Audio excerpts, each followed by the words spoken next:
All right, let's get started. It's 6 o'clock, and you guys are on a webinar on to learn some tips and tricks and secrets from this unbelievable seller who's just skyrocketed in a really short amount of time. I know a lot of you guys have heard about him. We're going to talk about sourcing, retail arbitrage, especially right now, a couple of weeks away from Black Friday, how to take advantage of the next couple of weeks, and just how to steam towards the end of the year as Amazon sellers in the most effective, profitable way we can. So be sure to take notes, get a pen and a pad of paper out, and we're just going to dive right in. My name, of course, is Barbara Drazga, aka the Deal Diva, or the Lead Avid, because this is backwards. And you can go ahead and join me on my Facebook group, www.facebook.com/groups/DealDiva. And when I get a second, I'll put that up in the chat. You just click on it, join the group. If you have any questions about online marketing, online selling, sourcing, put it in the group, and there's a bunch of really cool, amazing people in there who are a whole lot smarter than I am, who, I'll give my 2 cents, but then you have the group that will just descend upon your question and give you lots of feedback and ideas, which is awesome. So in the before we get started, in the chat, tell me if you're full-time Amazon seller, part-time Amazon seller, how many hours a week you have available to source. You know, if it's 1 hour, that's okay. If it's 5 hours, if it's 40, whatever it is, are you full-time or part-time selling on Amazon right now? And how many hours a week do you have available to go sourcing, whether it's online sourcing, RA sourcing, whatever it is? Go ahead and put that in chat so we can get an idea of what kind of things that we want to answer during this webinar. I'm sorry about the glasses, but I'm going to have to put that in there. Okay, so go ahead and put that in the chat, and we'll let those answers roll in as we get started. If you hang out to the end, I'm going to tell you how you can get a, I just put together, I'm sorry, I didn't put together, I had a guy put together who is like a master at creating buy lists. He created a buy list of 23 profitable products ranging from $16 to $207 net payout, and he created a spreadsheet for me. Got it this morning, so they're brand spanking new, fresh, not been published anywhere, of buy leads. And I'm going to show you at the end of the webinar, I'm going to offer you how you can get that as part of an offer we're going to make for something that Dan's put together. They kind of go hand in hand. So hang on the webinar till the end, and you'll be able to scoop some cool deals up. So Dan Metters. Dan, I met earlier this year. You guys might know him from the wholesale formula. He and Eric Lambert, one of his partners, he's got a whole group of people, but I know they started in retail arbitrage not too long ago, just a couple of years ago, with $600 in their pockets and a dream. And I'm going to turn it over to Dan now and let him jump in and tell you how he got started, good, bad, and ugly, mistakes they made, how they fixed them, and just let him start telling his story. So, Dan, it's all yours. We started, well, it was 2011. Hang on just 1 second. That's all right. I'll keep talking. Then you guys in here, this is real life. This is it. This is our lives, right? We're self-employed, and stuff happens, and we roll with it. So when Dan comes back, he'll just interrupt me. Dan, you there? Okay, so what we're going to talk about is the biggest mistakes that I've made. Some mistakes too. We're going to share what I've done and what he's done, and how you guys can avoid the mistakes we made. We're going to talk about how to find the most profitable Black Friday deals before Black Friday. I went Black Friday shopping. I started the Monday before Thanksgiving, when everybody else was waiting until Friday to score the deals, or Thursday. I was out there with a trailer attached to my minivan, with the seats pulled out of the minivan, and I scored 50% off toys at one specific retailer, and I just went around the entire city. I'm in Phoenix, and I went from store to store to store, filled up, dropped it off in my garage and my front room and my living room. I actually sold my sofas last Q4 so that I had room in my living room. I was sitting like a folding chair, but I was okay with that, right? So I'm going to tell you the secrets of how I leveraged Q4 before everybody else did. By Wednesday before Thanksgiving, I had a massive stack of boxes that UPS picked up when most of my competition hadn't even sourced yet. So it's just kind of about gumption a lot of times. And so I shared that story. I don't need to share it again, but I shared that story with you. And I'm going to talk about, I looked up today some deal apps that you can download now to your phone and start looking at what's going on with the deals that are starting to roll out. And some of the retailers are not sharing their deals on their website. They're sharing it only on their apps. Hey, Dan, are you in the room yet? Okay, so we're also going to talk about how do you get stores to pull inventory that you want from the shelves before you even get to the store. I have a secret for doing that, so I'll share that with you in a little bit. And how do you plug in unadvertised markdowns? It's kind of the same thing. There are a lot of you got to develop relationships with managers. If you don't already, go in there and just start talking to them and tell them what you do. And I'm very upfront and honest, and I tell them what the benefit to them is for calling me when they want stuff gone. And so I can find out about markdowns before they ever happen. And I'll get calls from managers saying, hey, Barbara, you know, at 6 o'clock tonight, we've got a team coming in to mark down the section. Do you want first dibs? So a lot of it is about relationship building, and start now, too. So you can start getting those heads up, you know, before everybody else does on Black Friday. So how to leverage Amazon Flips. I just got this Echo. Anybody get an Amazon Echo or the Dot, I think it's called, or any of the thing that's run by, what's it called, Alexa? Okay, so I get this Amazon Echo, and apparently it has Black Friday deals that I can flip from Amazon to Amazon, but you have to have an Alexa-driven device, and then you ask it something like, oh, I think I need to unmute him. You ask it, Alexa, give me the deals. Hey, are you back on, Dan? Yes, ma'am. Awesome! Yay! This is real life, guys. This is what it's like when you're self-employed. It's awesome, right? Wouldn't have it any other way. So I was just kind of filling them in on some stuff we're going to talk about and sharing some of my stuff. Why don't you go ahead and tell everybody how you got started in RA?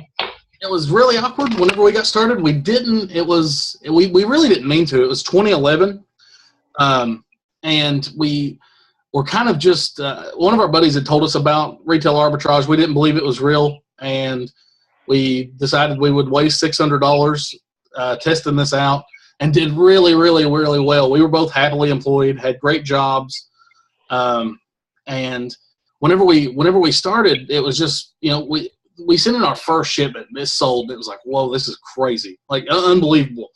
So we continued to go out on the weekends and stuff like that.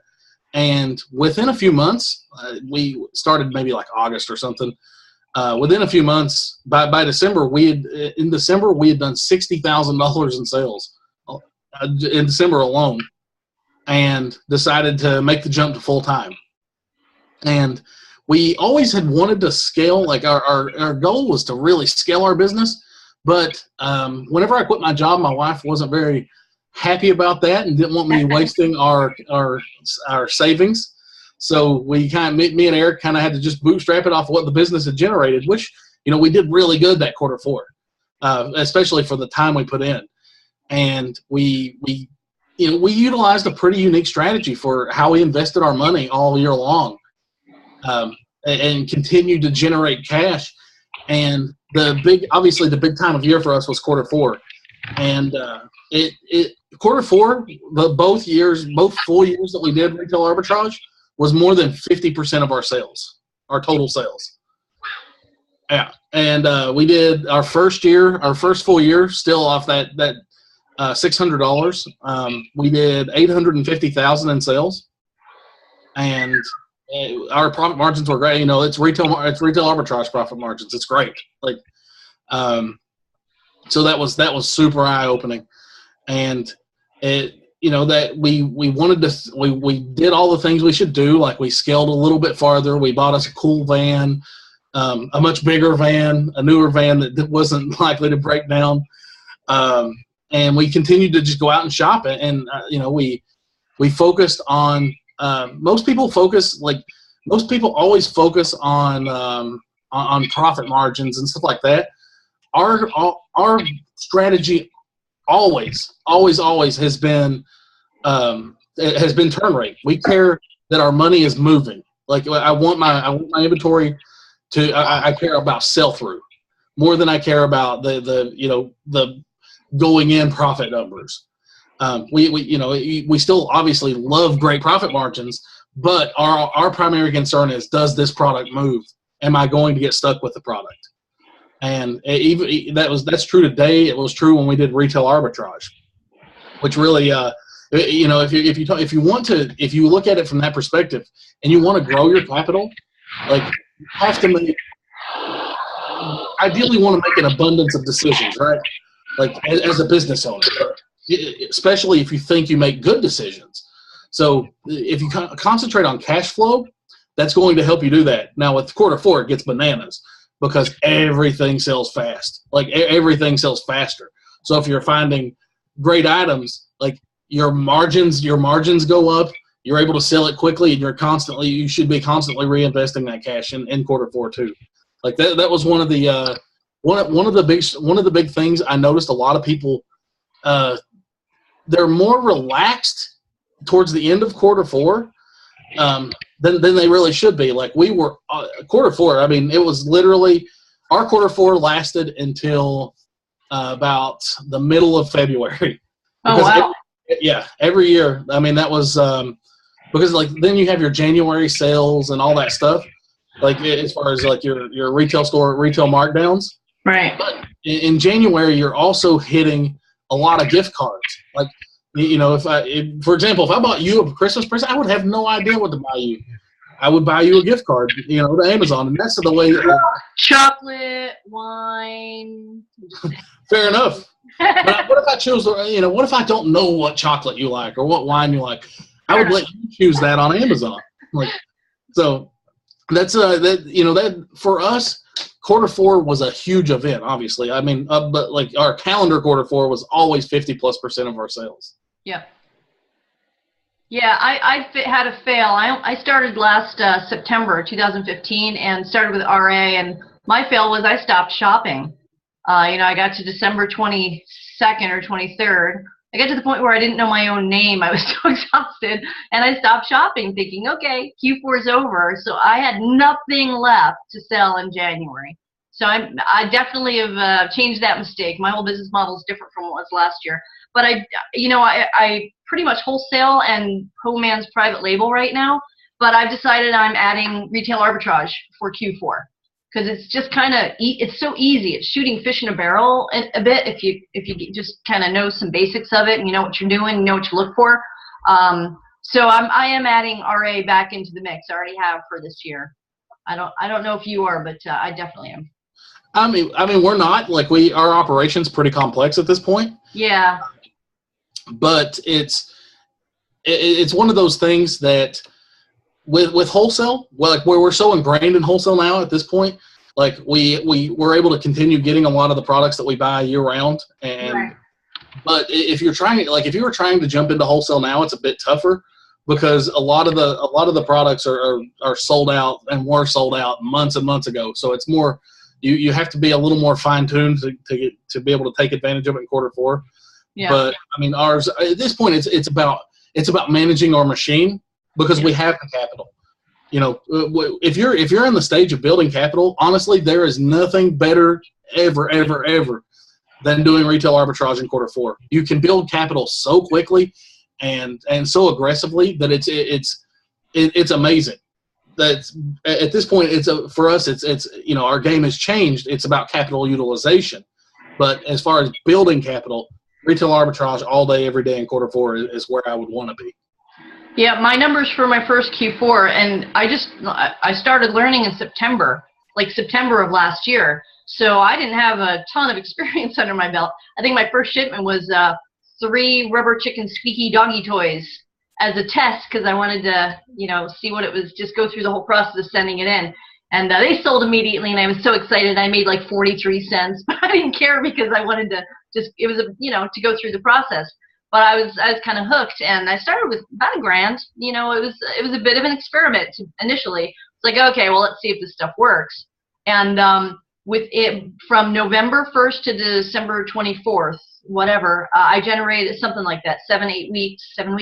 I generated almost $35,000 gross from $1,000 starting doing RA alone, me and my little minivan, and you know, and by the way, this was really key for me. I know it's going to sound maybe a little bit silly to you guys, but I cut my cable in October. I decided the last quarter of the year, cut my cable because I felt like I was getting drawn in And the shows that were just on television, I wasn't watching, but they were on and they were there and they were feeding my psyche, were negative, and I was feeling drained and I couldn't figure out why. I'm like, what is going on? I cut that cable. I switched over just to Netflix. I watched biographies and listened to podcasts and fed my brain YouTube videos of educational stuff. Best decision I made in Q4 was cutting cable. Sounds crazy, but it was a mindset thing. There was stuff being fed into my brain, and that just wasn't helping me get to my goals. So anyway, that was my short Q4 story from last year. No, I mean, it's awesome. That's one of the things we kind of did similarly in our Q4s whenever we were, our first year. Because like the way our days worked is, particularly in Q4, we would go fill up our van with stuff, and we'd shop until it was full, like until literally it was jam packed. And then we would come back and we would, then it was processing time. So we would spend a day with our family, go in, process, and try to get everything done so we could get back on the road again. And with Q4, I mean, it's so profitable to be shopping. Like, we really had to maximize our time. So it was funny because it's like, how can we get this stuff processed faster? And we bought air mattresses. So me and Eric were staying at our office. We would pack and ship until we got so tired we couldn't stay awake. And then we would go to sleep, wake up, and pack and ship until we could go shopping again. Yeah, that's what I was telling these guys a little story when you were dealing with Angry Baby. That the Monday before Thanksgiving, I went on a binge. I hooked up my little bitty trailer to my minivan with the seats torn out, and I went. There was 2 retail stores, and I mapped out every single one of them. One of them had 50% off toys, and I went nuts. I filled up, and some of the stuff I bought I couldn't find again this year retail, but I'm sourcing at wholesale now. We're giant plush, big suckers. Maybe won't work this Q4 because of the new price, the new fees that Amazon has. But last year, so I filled up, and I'd get home and I'd pull down the gate on the trailer, and these giant teddy bears would just fall out into the driveway. It was very cool. But then I would stay up as long as I could, process everything, and I just went around like 3-4 times and dumped it all in the house and stayed up all night till about 7-8 in the morning getting a ginormous shipment done that got into UPS the Wednesday before Thanksgiving, when everybody else was still, waiting for their turkey and waiting to buy their Black Friday stuff. I had already gotten that. And then, of course, I went out Thanksgiving and Black Friday, too. But I wanted to get a head start on my competition. I wanted my stuff in the warehouse before all the people who bought Friday and couldn't ship until Monday. So I got like a 4 or 5 day extra bump. So it's just these little competitive advantages of getting stuff into the warehouse that I think make it. A lot of it is hustle. Like in Q4, I mean, like I'm gonna give some awesome tips. I promise. I'm not but like the one that's going to make you the most money is the easiest one to talk about, and it's literally you drop what you're doing and hustle in Q4 because it's like everybody always hustles year round. Like I know all the people that are watching this are they're working. Like you're out there working and you're trying to make money, but in Q4 your rate of return is so much higher. Like it's just unbelievable the discrepancy and the amount of product you can sell in Q4 versus the amount of products you can't.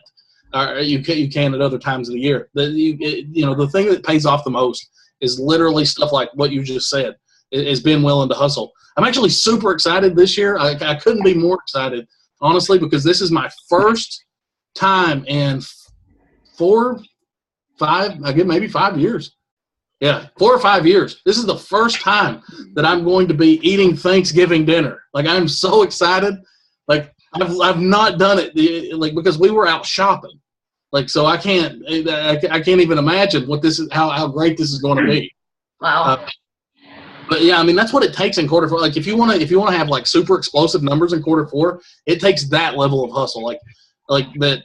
It wasn't like, well, we're supposed to spend dinner with our family. It's like, no, I'm supposed to go make money today. Like, and we had our routes planned and everything. And it's just another level of hustle. Like my wife was like, Well, it was funny because like whenever by the second year we were doing retail arbitrage, she said, "Well, I guess I'll see you in January," like because in October, because I mean that's when we started ramping and getting product in. Like right now is a great time to get product in to Amazon because Black Friday is bananas, and then every day here I can give you this was true last year too, and it was true the year before. So Black Friday, we broke our sales record.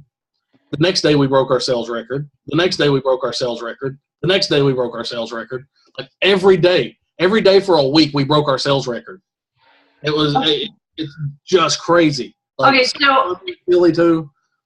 Okay, so that's fantastic, and I know everybody's got success stories on here. I want to make sure that you guys all leave with specifics. I'm real big on give me the meat. Give me, what was that old commercial? Where's the beef, right? So we're going to leave here, you guys are going to leave here with beef, which leads me to my first prop, and I won't do too many props for you, but I like props. Time is money. Time is money, right? Yes, I bought this at an auction, right? Time is money. I would definitely buy that. And you can't have it. Sorry, I got it at an auction. It's up on my office wall to remind me that time is money, because I forget. I get sucked into Facebook, and I get sucked into whatever stuff that I shouldn't be doing.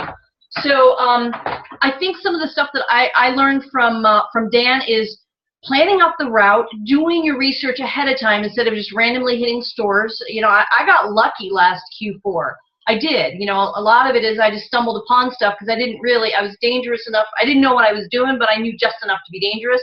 So, if you have a set of tools in your bag, and Dan knows them, so we're going to ask him to kind of open that Pandora's box bag. You love my mixed metaphors, right? And share some stuff. How do you plan out a route? What do you do? What's like the one research tool that is going to help me? Or should I sign up for lists, buy lists? Or, what was a tool that you did that helped you the most, or that you wish you'd done? Can you share that? So the one thing in particularly in quarter four, it's so much more effective in quarter four than any time of the year, is find 2 or 3 people that you trust and share SKUs with them. Just tell them every single thing you buy, and every single thing. Now, and vice versa. Like that, you need to have people that are open and honest. And we were fortunate to have a few friends where we shared it. And this is the funny part. And most people are terrified of doing this. The people we were sharing with in our first year were people that lived within 20 miles of us, and we're not in a shopping metropolis. We're in Kentucky, so that's it. But there's so much abundance in quarter four, particularly with the amount of SKUs that can get good, that having access to that information before I go shopping is so valuable because. For what it's worth, like I have one Walmart in a 20-mile radius. Like I have to drive 25, 30 miles to get to my second Walmart here. Wow.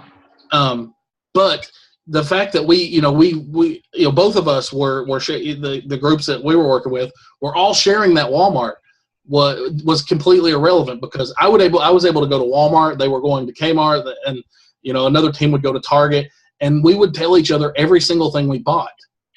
So I would plan a route around how can I pick up the most profitable set of items. Like at that point, it becomes cash utilization because your cash is finite in quarter four. It grows, but it's still finite.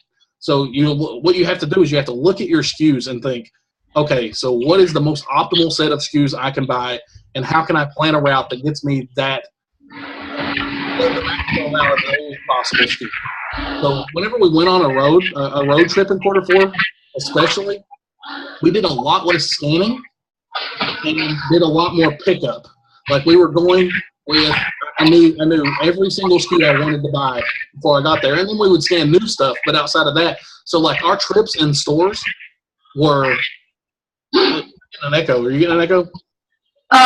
A little. I sniffed. Maybe that was it. There are a lot of people in the chat. I don't know if you can see it, who are asking what scanner to use. So I want you guys to pay attention right now to what Dan's saying, because he's saying they didn't do a lot of scanning. They did their research before they hit the stores. So listen up. Say that again, Dan. No, I mean that was so whenever we were going into stores, we already knew what we were buying. Like because that was, again, you want to maximize the amount of times you're able to be in and out of stores, right? So we would go in, like I would walk into a Target knowing I was looking for these 8 SKUs. And then if I saw something I'd never seen before, I would stop and I would scan it. And if it was if it was a good item, great. It would be added to my buy list for the next time, for the next target I stopped at. And if it wasn't good, like, just move along and continue shopping. Our entire goal was to cut our shopping time down per store so we could hit more stores. Because, like, again, it was about cash utilization. I knew let's say I had $3,000, $5,000, $10,000 to spend. I know the SKUs I need to be spending it on. Now, how that's going to change a little bit in this quarter 4 is, as you're picking up these SKUs, continue to scan them in case there's something that changes with, like, a brand restriction or something like that. Yeah. So that would be the one deviation I would make to that plan. Is, like, I would scan those items at every stop, within a few hours of each other, to make sure that I didn't get hosed on a restriction or something like that. Okay, that makes sense. So one of the things that I found I could do was kind of a combination of online arbitrage and retail arbitrage. So I could go to, let's say, Walmart's site, and I can place an order for pickup. And it'll show me what stores have it in stock, and then we'll go and pull it off the shelf and stick it back in the pickup area. So it's off their shelf and waiting for me to pick up as I'm placing an order for all the local, Walmart in-store pickups. See what I mean? Yep. That was actually a trick we used to our most profitable SKU ever. A very similar trick. I'll get into that one in a bit too. Remind me to say Garth Brooks. Okay, I'll remind you. The Garth Brooks hero story. All right. Did you do any Amazon flips during? We've never really done a lot of Amazon flips. I mean, we were very retail arbitrage based, and did minimal, some amount of online arbitrage as well. Like, our online arbitrage really kicks in for us, and would really kick in for us in the heat of quarter 4. Because there's so many competitive deals and stuff like that, and like with gift cards and discount sites and stuff, you can really tack on a lot of savings. And if you're willing to float inventory into quarter 1, like, you can, that's where you my opinion, that's where you get to maximize a lot of that inventory. Okay, so, if we started getting to online arbitrage here, it could go into a whole nother webinar, which I think would be awesome at some point in time. But I was looking at a lot of the people answered the question about how many hours they have to source a week. And it's a bit of a mixture, and I think we kind of just stick with RA today. And then when you guys have questions about online arbitrage, get over to the Deal Diva Facebook group and ask them there, and I'll answer. And we've got a whole bunch of other people in there who are super smart who can answer too. How do you find the profitable Black Friday deals before Black Friday? I saw it on television today, so it can't be a big secret, but Walmart only has their deals up right now on their app. So you have to download the Walmart app to get their deals. How about you, Dan? Have you? Well, I mean, this year, obviously, you would have to go through the app to see what the deals are. And here's the thing. It's really, Black Friday is tough, because there's a lot of really profitable items going into it, and then there's a whole lot of inventory that hits Amazon on the other side. Like, on the other side of Black Friday, like, everybody's shipping their inventory in. So you have to really, there's 2 strategies with Black Friday. You either get it in really quick and sell it and drop your price as it's going down to maximize your sell-through, or you start holding inventory. Now, traditionally, we bought the best Black Friday items for us was always stuff like Lego, where it was a lot more limited. We did really well with Garth Brooks was a Black Friday SKU too, and we did super well with that one. Made thousands and thousands and thousands of dollars. But it's the items that tend to do the best for us, or always tend to do the best for us, we're not the standard run-of-the-mill items. Like, here's a trick. If you go to your second stop and there is still a huge amount of them, that product, even if it looks good at the time, is probably going to be rough. Like, you have to find, you want to find the gaps. Like, you want to find where you go to a store and you might find 3 or 4 left, and it's like people have actively bought a lot of that product. Like, there's a less likelihood that a lot of it's going to end up on Amazon. Like, we actually did really good with the Nabby, or I have no idea how in the world you say it. We actually did really good with that one last year. Some of them got really crushed last year, but it was, Lego was amazing last year. The Lego was amazing. And that's the other, that's the core component of it, is try to look for things, try to look for things that sell out quickly. And one of the guys in our group last year, he made the smartest play I've ever seen for Lego. He employed local people to go buy he assigned people that he knew to go to various various Walmarts and pick up Lego at the opening bell, because you don't find it after the third stop. You will never find it again. All of it sells out. It's just the way it is every single time. And it was so funny because we were doing a Periscope when Periscope was Facebook Live. Obviously we do Facebook Live, but we were doing a Periscope and we were like, how many Lego does everybody have? And it was I got 31, I got 26, 14, 40. And then Jonathan comes in and he's like, yeah, I got 180. And it's like, no. Wow. No, how did you do it? And he told us, he was like, I had 6 people at different Walmarts that's all they were doing. I paid them $10 extra a unit to come out with as much Lego as possible. I just saw a guy post this morning in one of the groups looking for someone for $10 an hour to stand in line. Yep. It's not a bad strategy. It's a little bit different this year because of the restrictions. And somebody asks here, so many toys are restricted for the brands. What would you do in that case? So I'll tell you, you flip them. So these egg things with the bird and the egg, what are they called? If you're not selling those on right now with the Hatchimals, if you're not selling them on eBay, you're really, if you walk in a store and don't leave and see Hatchimals and don't buy them, you're literally costing yourself a minimum of $30 per. Yeah, and and I flip them, I mean, not just eBay, but there are guys, and you can sell them local too. All right, I like multiple sales channels. You flip them up and then you sell them on Craigslist and offer up locally. But there are Harvey Spencer's buying them for $75. Harvey Spencer, there's another guy also buying them for, and it depends which ones, because those unicorn owls, alicorns, sorry. I want to buy one just to hatch it and see what it does. So you can flip them, restricted toys, to an Amazon seller who is not restricted. Does that make sense? And then what they'll do is they'll send you their labels and you mail it into Amazon it's a quick flip. Let's say you invest $500 in Hatchimals and you can flip them for $800 to these guys. They're going to make money. They send you the labels. All you do is prep and put it in. That's a couple $100, and you're in the store anyway doing your own sourcing, right? Yeah. And if you don't want to do that, sell those things on eBay. They are crazy on eBay. It was funny because my brother, he was like, yeah, I stopped at Walmart. And he's like, I couldn't believe it. I was restricted on Hatchimals. He's like, I had to leave them. It's so disgusting. And I was like, what are you doing? Sell them on eBay. And he was like, oh my God. And he looks it up and it's he literally could have made $35 a unit. Even locally, Craigslist, Facebook groups, come a week before Christmas, there's people out there are going to be desperate for these puppies. Oh yeah. It will get worse. That's the beauty of it. So that's one I would honestly almost buy with impunity at this point. Just buy them all. Barry just asked what happens. Flip them or sell them on eBay. Yeah, Barry asked what happens if you're restricted to sell on eBay.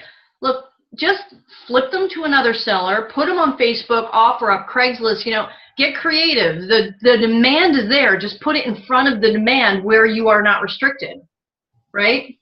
Right. I mean, if you make a post in one of these Facebook groups, you go into Scam Power and you're like, hey, I got a whole bunch of Hatchimals. I'm restricted. I promise you, somebody will contact you in no time with them.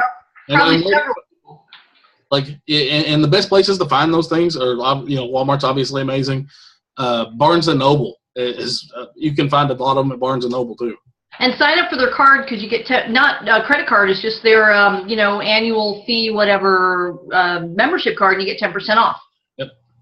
Right. So how do you plug in leverage Amazon? Hey, if anybody has Amazon Echo or the Dot or the other one, from what I understand, they have deals only through that device called, you say, Alexa, tell me the deals for lightning deals or something for today. I haven't tried it yet, but they have deals specific to that device. If you've got one of those, figure out what you need to say to it to tell you to spill its secrets.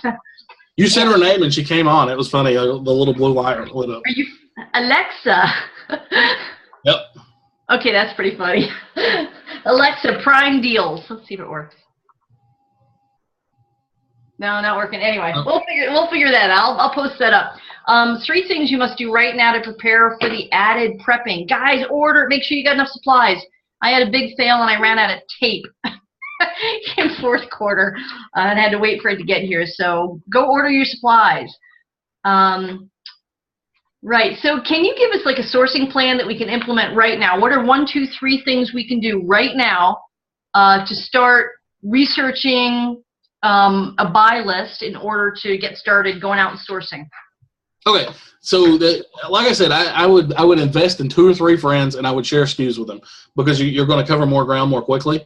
But you have to build your SKU list, like and that's the hard part. But like that's why we wanted to invest in friends to help us with it, because it would be I would go and I would scan everything I could possibly scan at like Walmart, but if I'm doing that at Walmart by myself, with Kmart by myself, at Target by myself, I'm going to spend so much time scanning that it's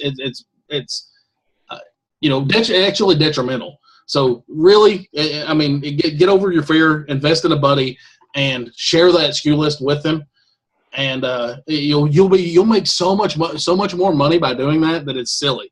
All of you will make so much more money that it's silly.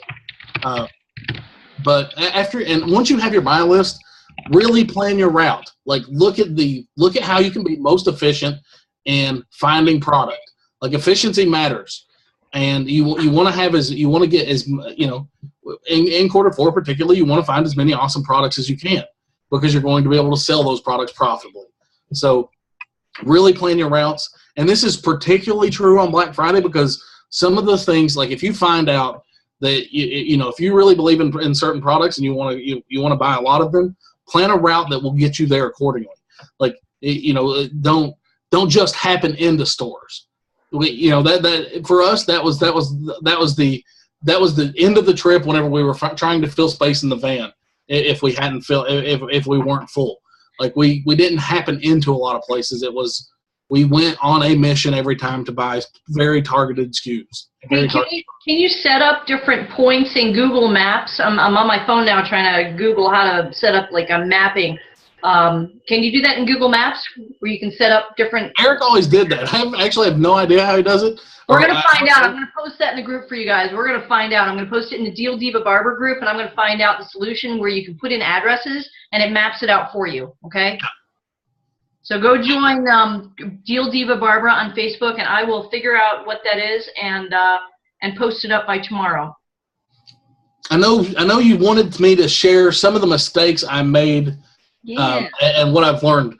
Honestly, with retail arbitrage, it's funny because like it's very hard for me to remember a specific mistake, because I don't generally, it's not my attitude to like dwell on bad stuff or dwell on problems. Like I always, whenever we would do stupid stuff, and we've done a lot of it, it's a lesson for what not to do next time, right? Or how we misanalyze something. But a lot of honestly, the biggest mistake I ever made is always had to be, and it's funny because I say it to my daughter all the time, and it always had to do with us being a chicken feathers. Like I always call her a chicken feathers whenever she's afraid to do something. And it was always us being nervous about, is this going to fail? And it's like, realistically, if you're going by not buying the products you're comfortable with anyway, you're going to miss out on so much money that, like, even if the product turned bad or dipped, you miss so many other opportunities that your cash flow, your negative EV is what a poker player would say. So like, the biggest mistakes for us were always being too afraid to go buy more of certain products. Like we would get to what we wanted and then be like nervous about it. Whereas in